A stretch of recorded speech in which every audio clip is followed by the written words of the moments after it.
దేవుడు నీకు రాజకీయ వ్యవస్థలో ఒక స్థానాన్ని ఇచ్చింది ఎందుకు ఇచ్చాడు? వాళ్ళ మోచేతి నీళ్లు దాగి వాళ్ళ కోసం బతుకురా బావు అని కాదు, వాళ్ళ భజనలో బతికేరా అని కాదు. అరే నా సంఘమునకు జరుగుతున్న అన్యాయాన్ని ప్రతిఘటిస్తావని నీకు ఆ స్థానం ఇచ్చాను రా దౌర్భాగ్యుడని దేవుడు మాట్లాడుతున్నాడు. వాళ్ళ వీళ్ళ మోచేతులు నీళ్లు దాగి వాళ్ళ వీళ్ళ భజనలు చేయమని కాదురా. అధికారంలో నిన్ను కూర్చోబెట్టింది రాజకీయ నాయకుడిగా నీకు ఆ స్థానాన్ని ఇచ్చిందని దేవుడు మాట్లాడుతున్నాడు క్రైస్తవుడితో.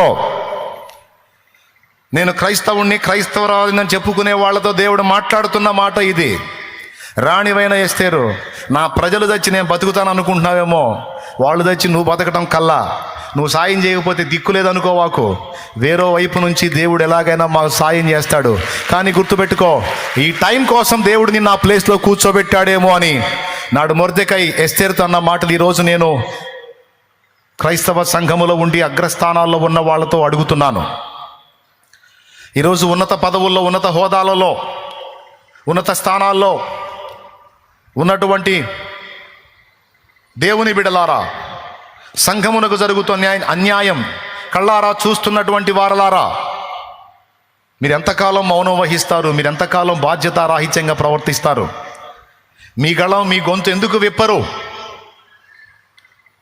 మీరెంతకాలం పిరిగి పందల్లా దాక్కుంటారు, పిరిగి పందల్లా మౌనం అయిపోతారు?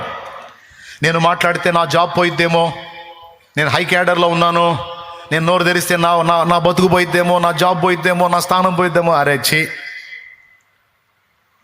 నీతి నిమిత్తం ఆకలి దప్పులు గలవారు ధన్యులు, వారు తృప్తిపరచబడతారని నా యేసయ్య చెప్పలేదా? అది పోతే ఇంకో దాన్ని నా దేవుడు ఇవ్వడా?